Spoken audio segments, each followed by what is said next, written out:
राजा का रहस्य, the Kings secret. एक समय की बात है, एक छोटे से गांव में एक बहुत ही न्यायप्रिय राजा राज कर रहा था। इस गांव के लोग राजा के प्रति बहुत ही समर्थनीय थे, क्योंकि उनके न्याय और इंसानियत भावना का परिचय था। एक दिन राजा ने अपने दरबार में एक बड़े से संगीत सभा का आयोजन किया। सभा में सभी गांव वाले और दरबारी शामिल थे। संगीत सभा की शुरुआत हुई और सभी लोग रुचिकर ध्यान से सुन रहे थे। बीते कुछ मिनटों बाद राजा ने सभी संगीतकारों को बुलाया और एक बड़ी घड़ी दिखाई। राजा ने कहा, इस घड़ी की नींव से ही मेरा एक बड़ा रहस्य जुड़ा हुआ है, जिसका खुलासा तुम्हें इस संगीत सभा के अंत में होगा।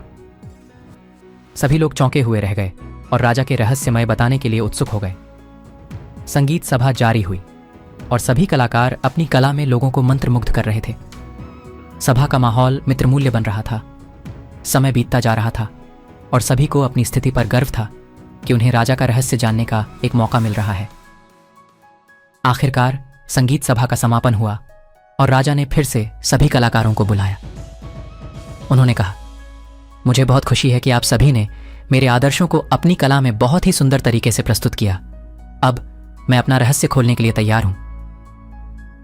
राजा ने घड़ी की तरफ इशारा किया और एक चुटकुला का माहौल बनाया। उन्होंने कहा, देखो, रहस्य यह है कि विश्व का सबसे बड़ा खजाना हमारे दिल में है और हम उसे सबके साथ साझा कर सकते हैं। इस घड़ी की बौछार में सभी लोग खुशी से भरे हुए थे और वे राजा की दृष्टि में नए समय की शुरुआत की ओर बढ़ रहे थे। सभी ने सीधे दिल से सीखा कि असली धन और सफलता में भागीदारी करने से ही वास्तविक खुशी मिलती है। राजा का रहस्य, द किंग्स सीक्रेट नामक इस कहानी ने हमें यह सिखाया कि जीवन में सहयोग और साझेदारी है श्रेष्ठ।